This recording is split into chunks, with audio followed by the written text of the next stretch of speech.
3、2、1、スタート。今から宮本圭之さんの利用説明をします。よろしくお願いします。説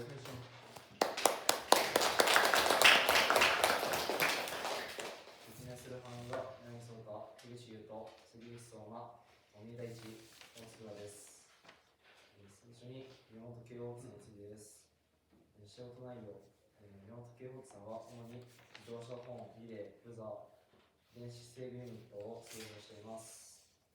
開発、設計、試験から国まで製造まで社内一般センサーです。次に宮本健吾さんや他の企業の社会制限について説明します。法令遵守やブラック企業にならないようにしています。地域の学校の工場見学やインターンシップの受け入れなど、地域のゴミ拾いなどもしています。素敵な企業ポイントは、残業休日出勤に間に合わないと納期に間に合わないときは他の部から作りを出しています。過去のトラブルを反映し、より良い部品企業になるように心がけて行っています。次に歴史に紹介します。明治5年、東京の高専定学科となる文教3年、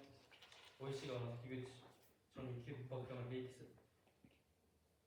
数があり、株式のシングルラッパーを作り始めました。その際、東京であった初代宮本勝之助がラッパ制作の主任から採用されることがラッパ明治後期からの大正時代、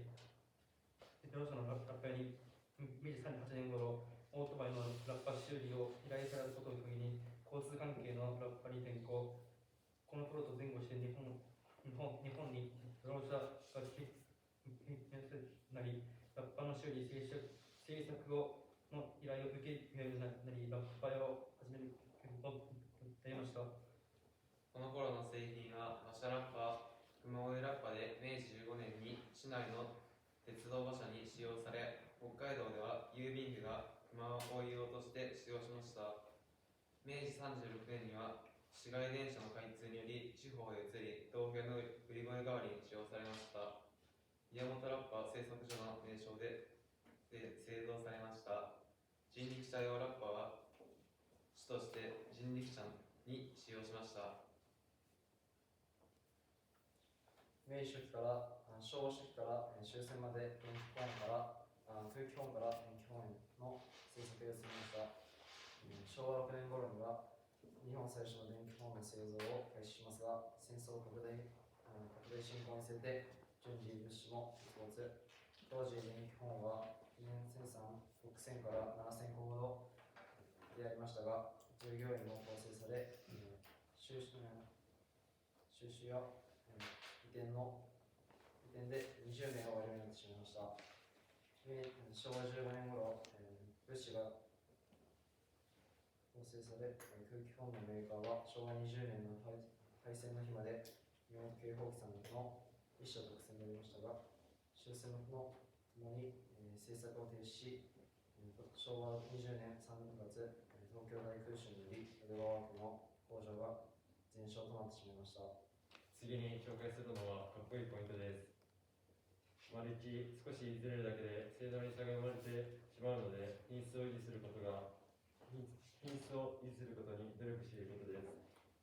丸2、過去のトラブルを抜けなく反映させ、同じ失敗を犯さぬように心がけていることです。丸3、他の部署と協力して残業や休日出勤しないように仕事をすることです。工場見学や地域のゴミ拾いなど、地域のためにやれることをやっていることです。丸4、自分とコミュニケーションをとっている人の考えを理解し、その輪を大事にしようとしていることです。次に、かっこいい大人はどんな業務をされているかを紹介します。本、リレー、電子ブザーをはじめとする自動車部品の設計、開発業務や自動化生産設備などの設計開発などをしています。自動車部品の品質管理、製品検査や自動車部品の性能や寸法を記載に測定し、品質が保たれていることを検査する業務、製造現場できちんと品質が管理されている状態にあるかを検査する業務や、製品を作成するための購入部品が規格内にあるかなどを検査する任務、報告書の作成、得意先との交渉、下請け会社の品質管理指導などたくさんの業務をこなしています。資材の購買業務や設備による部品自動組み立ての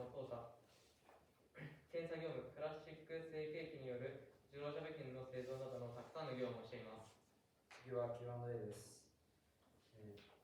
学生のうちにやっておいた方がいいことは、コミュニケーション能力を育てた方がいい。